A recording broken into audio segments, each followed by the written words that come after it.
Throughout most of history, the thought of possessions has terrified and captivated people of all cultures and societies.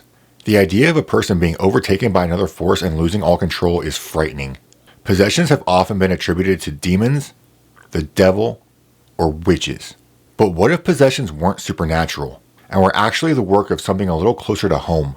Hey guys, Hyde here, and today I'm going to review Possessor, a movie that I've actually been waiting to see for quite a long time. So let's dive right into the plot of this movie, shall we? Tasia Voss is what is known as a possessor, an elite contract killer who is able to take over the consciousness of another person in order to carry out assassinations. Aside from being a cold-blooded killer for hire, she also has a husband and son that she visits in between her vicious killings. Because, even people who can implant their consciousness into another person's in order to carry out assassinations still need those family ties.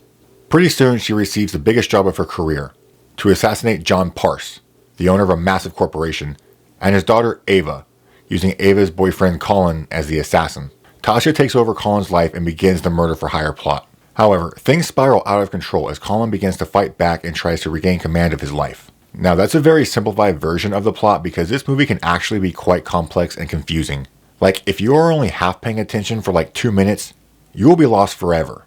There are so many ideas pulling in so many different directions, you'll be torn apart trying to follow them all. And at times that can get annoying, because sometimes I just want to watch something dumb that doesn't require my brain to do very much. And for a horror movie, it's a little unusual to get a complicated story.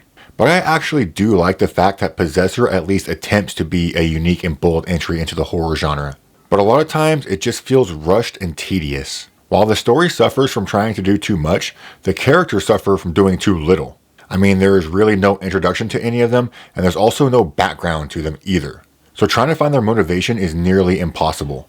So it's like you just have a bunch of random people doing random things for random reasons. And that's unfortunate because the performances weren't bad at all. I just really wish they would have spent more time with the development of the characters in this film. It would have made it a lot better in my opinion. However, unlike the story and characters, the visual and special effects are very well executed. There is a level of ultra gore in this movie that I haven't seen in quite a while. As a contract killer, she is always given a gun to quickly and efficiently kill her targets. But for some inexplicable reason, she instead enjoys using meat cleavers, knives, and fire pokers to kill them. This is some pretty brutal stuff, and can be shocking for anyone who's not prepared for it. I mean, I'm a pretty big gore hound, so I did enjoy this aspect of the movie a lot. But it's easy to see how some people would consider this unnecessarily excessive. One other thing that I wanted to bring up about this movie is that it was directed by Brandon Cronenberg. If that name sounds familiar to you, it's probably because he is the son of renowned director David Cronenberg, one of the originators of the body horror genre, with movies such as Shivers, Rabid, Scanners, and Videodrome, among many others. And you can easily see the resemblance and influence that David Cronenberg has had on his son Brandon from this movie Possessor. While not exactly a body horror movie, the inclusion of technology as a weapon and the special effects definitely remind one of David Cronenberg. And that is not a bad thing whatsoever. But this movie Possessor kind of has me at a little bit of a loss, because there are things about it that I do like, and others that I don't.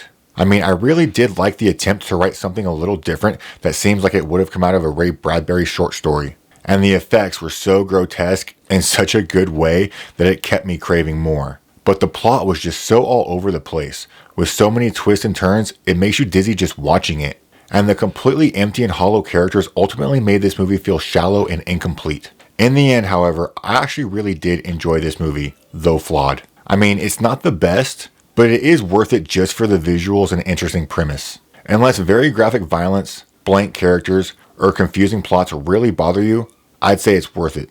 And guys, that's going to be it for this review. I really did hope you enjoyed it. Please don't forget to like and subscribe so you won't miss out on any future videos. And I will see you next time here on Hyde's Horror.